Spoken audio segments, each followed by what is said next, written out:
federal waters in half. Not true, Governor Romney. So how much did you cut them by? Not true. By how much did you cut them by then? Governor. But can you get things done?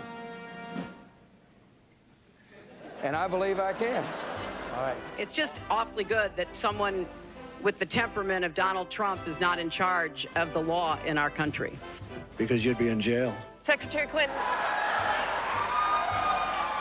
Televised presidential debates have gave us memorable general election moments in recent history, but these debates are still fairly new in the long history of presidential politics in this country. And often these made-for-TV debates have shaped and even changed the trajectory of elections. September 26, 1960 is a day that changed presidential politics forever. It was on that day John F. Kennedy and Richard Nixon faced off in the first ever televised presidential debate. Good evening. The television and radio stations of the United States and their affiliated stations are proud to provide facilities for a discussion of issues in the current political campaign by the two major candidates for the presidency. The candidates need no introduction. The Republican candidate, Vice President Richard M. Nixon, and the Democratic candidate, Senator John F. Kennedy. An estimated 70 million people watched the first debate between Kennedy and Nixon.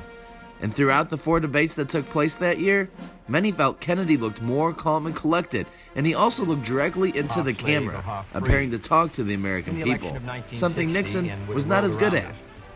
Many say these things hurt Nixon in what ended up being a razor-thin election. Experiencing your opponent. It has not just been the candidate's appearance and body language that has either helped or hurt them. What they say has also shown to be very important. There is no Soviet domination of Eastern Europe, and there never will be under a Ford administration. As this map shows, and everyone at the time knew, that was just blatantly false, and it is still considered to be one of the worst gaffes in presidential debate history. In 1992, it was what the candidate did during the debate that ended up hurting them.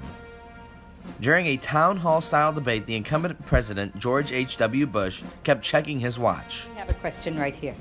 Yes, how has the national debt personally... Many viewed Bush checking his watch as him being disinterested, but his aides claim he was seeing how long his opponents were talking. Either way, it made people feel he was disconnected from the people in the room. And those are just a few ways how televised presidential debates have shaped presidential elections since 1960. My opponent's youth and inexperience.